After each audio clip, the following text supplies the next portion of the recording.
My wife said, "Choose, me or your sister. I'm not sharing you anymore."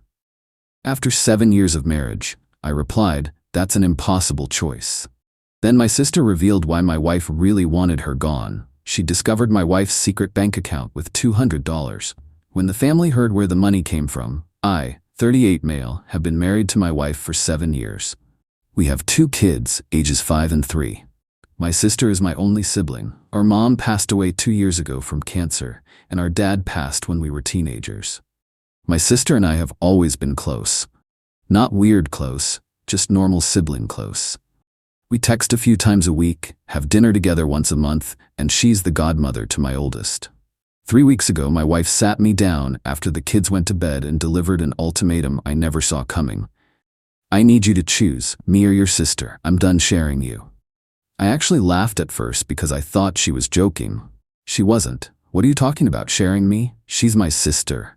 She's constantly inserting herself into our lives. Every family decision, every holiday, every birthday. I'm tired of it. Either she goes or I do." I was genuinely confused. My sister doesn't insert herself anywhere. She comes to birthday parties because she's their aunt. She comes to holidays because that's what families do. She doesn't show up unannounced. She doesn't overstay her welcome. She's honestly the most respectful person I know. "That's an impossible choice," I said. "I'm not cutting off my sister. That's insane." "Then I guess we know where your priorities are." She slept in the guest room that night. The next day, she acted like everything was fine. Didn't bring it up again. I thought maybe she'd had a bad day and was venting frustration about something else entirely. Couples fight, we'd move past it. Except I couldn't shake the feeling that something was off. The ultimatum came out of nowhere. My wife and sister had always gotten along, or so I thought. They weren't best friends, but they were cordial, polite. There was never obvious tension. I called my sister the next day to feel things out. Asked if anything had happened between them that I didn't know about. The silence on the phone was deafening. "Can we meet in person?" she finally asked. "There's something I need to tell you. I've been trying to figure out how to bring this up, but it's not a phone conversation." We met at a coffee shop the following Saturday. She looked nervous. My sister never looks nervous. She's a corporate accountant who deals with audits and financial investigations. Nothing rattles her. "I found something," she said, "about your wife. I didn't go looking for it. It just fell into my lap." "What do you mean?" "A few months ago, I was doing some estate work, finalizing the last of Mom's accounts. You remember how messy the probate was?" I nodded. Our mom's estate had taken almost a year to sort out. She'd had various accounts, some investments, a life insurance policy.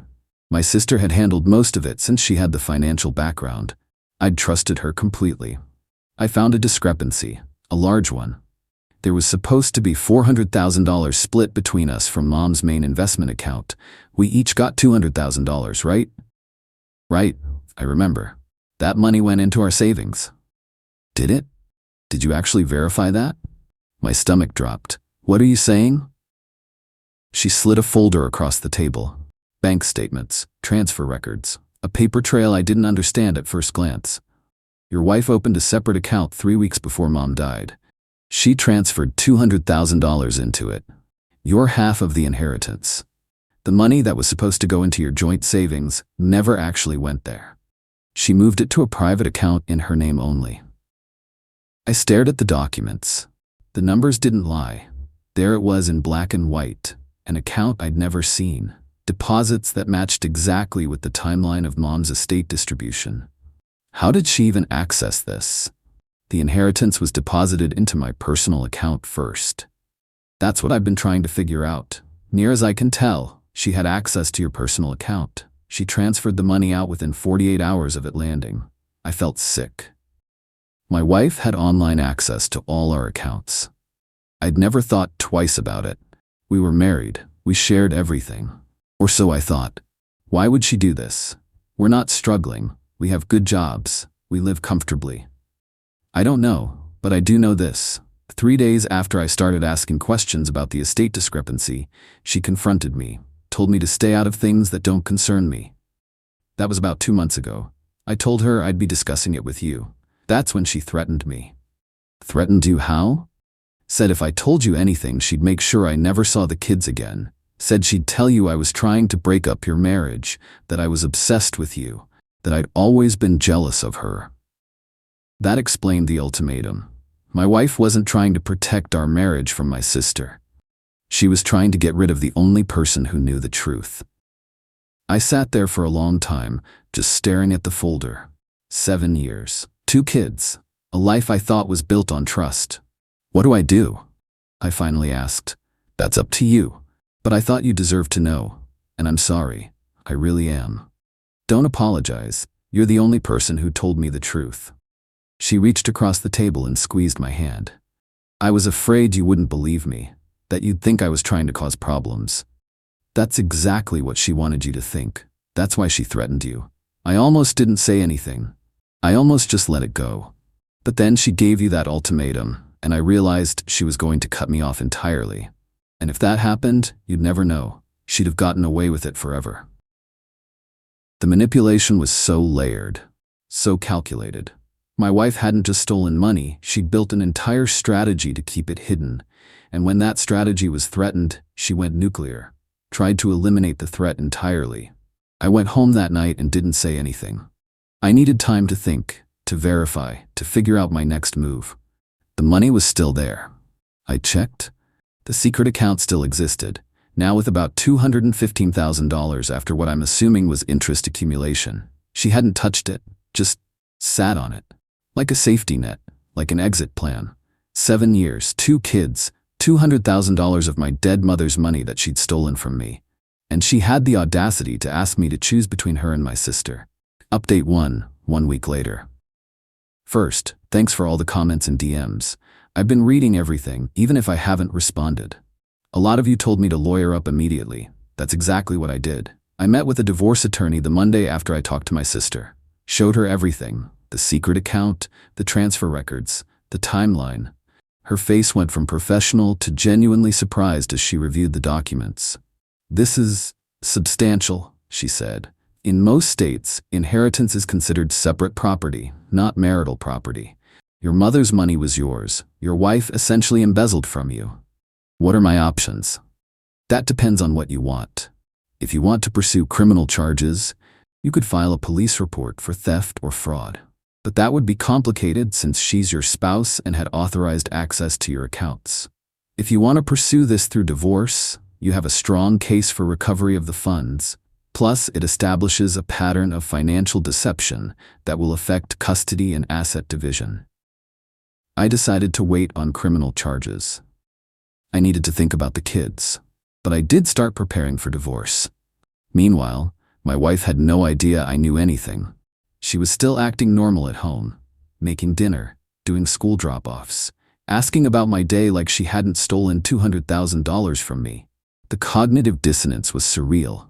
I'd look at her across the dinner table, watching her laugh with the kids, and wonder who this person really was.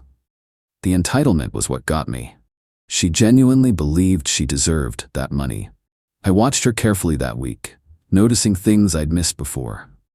The expensive skincare products she claimed were on sale, the designer bag she said her mom bought her, the spa days with friends that she paid for in cash. Little things that I'd never questioned, because why would I? We were married. I trusted her. She'd been living a secret life funded by my inheritance, my mother's money. The woman who'd worked her whole life, who'd saved every penny, who'd wanted to leave something for her children. And my wife had just taken it, like it was owed to her. I also started documenting everything. Screenshots of the account, copies of all financial records, a journal of her behavior. My lawyer said to keep a record of everything, especially anything related to the kids. Then came the escalation. Friday night, my wife announced we were having dinner at her parents' house on Sunday. Family dinner, she said. I think it's time we clear the air about some things. What things? Your sister. I've been talking to my mom about it, and she agrees. Your relationship with her is inappropriate. It's putting strain on our marriage. My family thinks so too. So she was rallying troops, building a narrative, making me look like the problem before I could say anything. I went along with it. I wanted to see how far she'd take this. Sunday dinner was brutal. Her mother, father, and brother were all there. They'd clearly been prepped. "We're worried about you," her mother started. "Your wife says you've been distant, prioritizing your sister over your own family." "My sister is my family," I said calmly. "She's not your wife," her brother jumped in. "Your wife should come first, always." "And she does, but my sister isn't a threat to my marriage. I don't understand why everyone keeps saying that." My wife put her hand on mine. "Babe, I'm just saying, I need to feel like a priority. Your sister is always there, every holiday, every birthday. It's too much. She's their aunt. She's supposed to be there. Maybe she should find her own family instead of clinging to yours." The venom in that statement, the casualness of it, like my sister was some kind of parasite instead of the only family I had left. My parents were gone. My sister was all I had, and my wife wanted to take that too. Her family nodded along. Her mother added, "Boundaries are healthy in a marriage. Sometimes family can be too close." "My sister lives 20 minutes away," I said. "We see her once a month. How is that too close?" "It's not about distance," my wife said. "It's about emotional space. Every time something happens in our lives, your first call is to her, before me. That hurts." That wasn't even true. I called my wife first about everything. My sister was secondary, but I could see what she was doing, rewriting history in front of witnesses, building her case. I didn't blow up, didn't confront, just nodded and said I'd think about it. The whole drive home, she was chatty and happy, clearly thinking she'd won. That night, I called my sister. "They're trying to isolate me, make me cut you off before I find out the truth." "What are you gonna do?" "I'm gonna let her think she's winning, and then I'm going to blow the whole thing wide open." Here's what I did next. First, I contacted my mother's former estate lawyer. He confirmed that the distribution was supposed to go directly to me, and he had records of the exact deposit amount and date. He also confirmed that no one else should have had authority to move those funds. Second, I quietly opened my own individual bank account at a different bank, started redirecting a small portion of my paycheck there, just enough to have emergency funds if things went sideways. Third, I started gathering character witnesses, friends who'd seen my marriage up close, coworkers who could vouch for my stability, my sister, obviously, anyone who could counter the narrative my wife was building. The trap was set. I just needed the right moment to spring it. Update 2, 3 weeks later. The moment came faster than I expected. My wife pushed for a family intervention. She'd been working her relatives for weeks, and they agreed to stage a formal sit-down to address my unhealthy attachment to my sister. Her parents, her brother, and her aunt would all be there. She wanted me to invite my sister so they could explain their concerns directly. I agreed. But I also invited someone else, my mother's estate lawyer. The day of the intervention, my wife was practically glowing. She'd rehearsed her talking points, had her family lined up like soldiers. My sister arrived first, looking tense but composed. She knew what was coming. We'd coordinated everything. "Thank you all for being here," my wife started, standing at the head of her parents' dining room like she was running a board meeting. "I know this is uncomfortable, but we need to address something that's been affecting my marriage." She launched into her prepared speech. How my sister was always around. How I prioritized her over my own wife. How she felt second best in her own marriage. Her family nodded along, murmuring agreement. Then she turned to my sister. "I want you to understand, this isn't personal. I just need my husband to be fully present in our marriage. And that can't happen as long as you're constantly inserting yourself." My sister didn't respond, just looked at me. That's when the estate lawyer walked in. "Sorry I'm late," he said, taking a seat. "Traffic." My wife's face flickered with confusion. "Who is this?" "This is the attorney who handled my mother's estate," I said calmly. "I thought since we're having a family meeting about family issues, he should be here to clarify some things."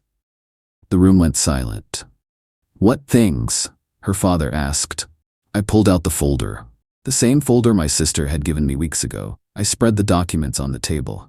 About 2 years ago, I inherited $200,000 from my mother. That money was supposed to go into our family savings.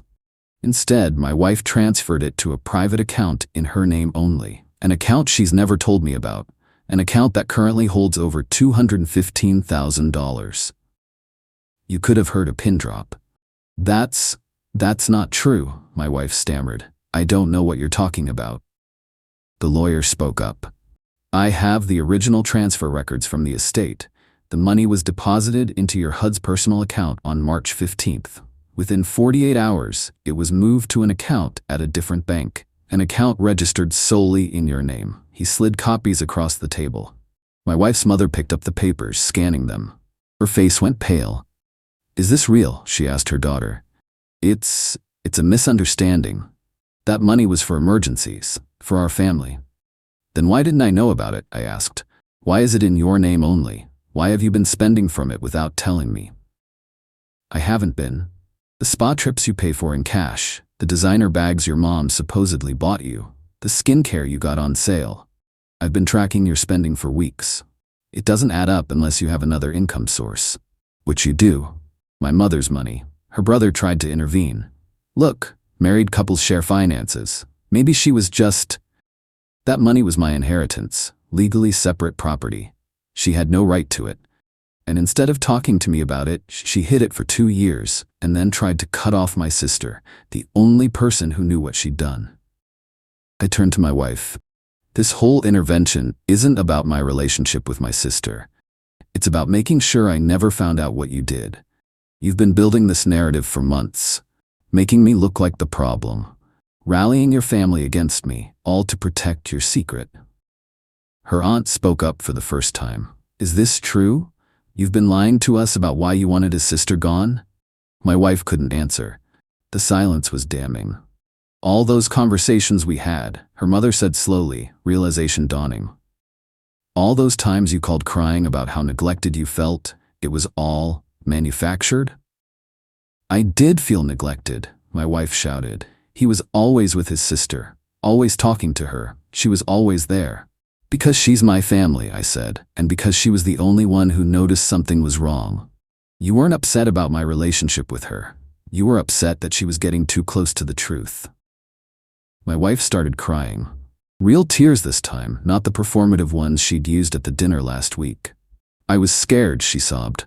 "I didn't know if we'd last. I needed security. I needed to know I'd be okay if something happened." "So you stole from me." "It wasn't stealing. We're married. It was my inheritance from my dead mother, and you took it without telling me and hid it for 2 years. That's theft, that's fraud, and that's definitely grounds for divorce." Her mother stood up. "Young lady, is this true? Did you take his inheritance?" My wife couldn't answer, just kept crying. "I think," her father said slowly, "we owe your sister an apology, and I think you two need to sort this out with lawyers, not family interventions." The room cleared quickly after that. Her family didn't know what to say. The narrative they'd been fed had completely collapsed. My sister and I left together. In the car, she finally exhaled. "That was intense. It's not over yet, but at least now everyone knows the truth." Final update, 2 months later. The divorce was finalized last week. Here's how it all shook out. The weeks leading up to finalization were exhausting. My wife tried everything to delay and complicate the process. First, she denied the secret account existed. When confronted with bank records, she changed tactics and claimed it was joint marital property, and she was entitled to it. Her lawyer pushed that argument hard, citing the length of our marriage and the commingling of assets. My lawyer was prepared for this. She presented the estate documents proving the funds were inherited, legally separate property in our estate that never touched our joint accounts. She showed the transfer happened within 48 hours before any commingling could occur. She demonstrated that my wife had deliberately obscured the transfer by opening an account at a completely different bank. The judge was not impressed. During the initial hearing, he asked my wife directly, "Did you transfer these funds without your husband's knowledge or consent?" She tried to spin it. "I was managing our family's finances. I was protecting us." That wasn't the question. "Did you transfer these funds without his knowledge?" "Yes." "And did you maintain this account separately in your name only for nearly 2 years without disclosing it to him?" "Yes, but—" "Thank you. That's all I needed." The financial settlement was brutal for her. The entire secret account, now at $217,000, was ordered returned to me as my separate property. Additionally, because she demonstrated financial deception, The court factored that into the overall asset division. Instead of a 50-50 split of marital assets, it went closer to 60-40 in my favor. Custody was where things got complicated. My wife's lawyers argued that she'd been the primary caregiver, which was technically true. She'd worked part-time while I worked full-time. They painted a picture of a devoted mother being torn from her children by a vindictive husband. But my lawyers presented evidence that shifted the narrative. The deception about the money, the attempts to isolate me from family, the recordings of her threatening my sister about never seeing the kids. A journal entry I'd found on her laptop where she wrote about making sure the kids prefer me when this falls apart. That last one was particularly damning. She'd been preparing for this, planning for divorce while pretending everything was fine, using the kids as pawns in a game I didn't even know we were playing. The child custody evaluator interviewed both of us, the kids, and several witnesses. My sister testified. My wife's own mother admitted, reluctantly, that her daughter had trouble with honesty sometimes. The evaluator's report was favorable to me. It noted my wife's pattern of manipulation and recommended I be the primary residential parent to provide stability and transparency.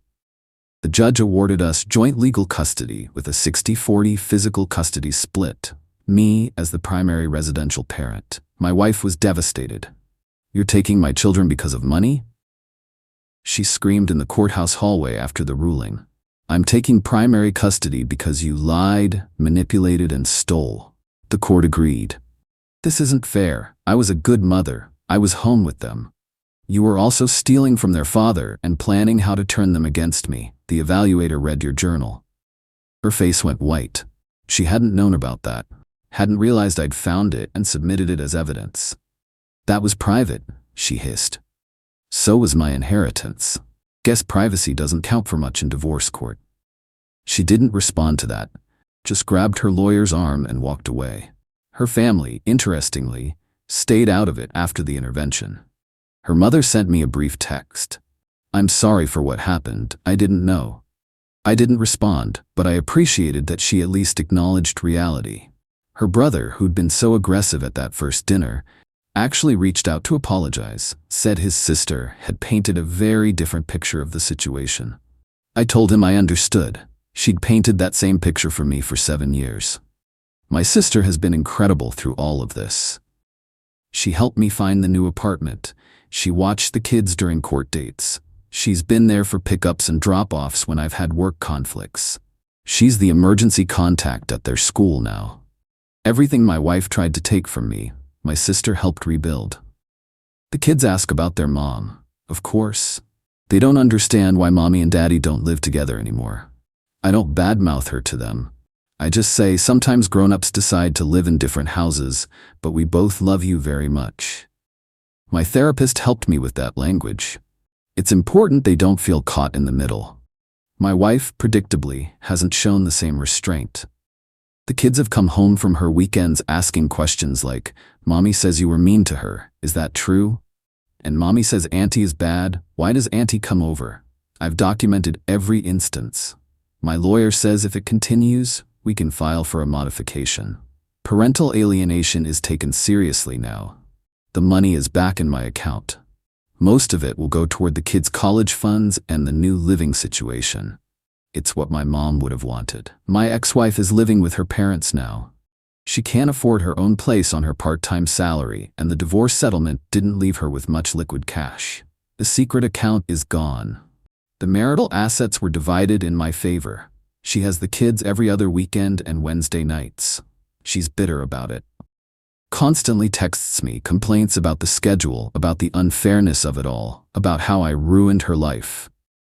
She blames me for the divorce, for the custody split, for her financial situation. Never once has she acknowledged that she started all of this, that she stole from me, that she tried to cut off my family, that she manipulated her own relatives into attacking me. In her mind, she's the victim. She'll probably always see it that way. I don't engage. I just forward everything to my lawyer. Her brother called me last week, not to attack me this time, but to apologize again and to ask if there was anything he could do to help with the kids. I told him I appreciated the offer, but we were managing. He said his parents were struggling with what happened. They'd believed their daughter completely, built their whole understanding of the situation on her lies, and now they didn't know what to think. She's their kid, I said. They love her. They should support her. Even knowing what she did, even then. That's what family does. That's what my sister did for me. He was quiet for a moment. Your sister's a good person. We should have listened to you. Yeah, you should have. Last week she sent a particularly nasty message. Your sister won. I hope you're happy being married to her instead. I didn't respond to that either.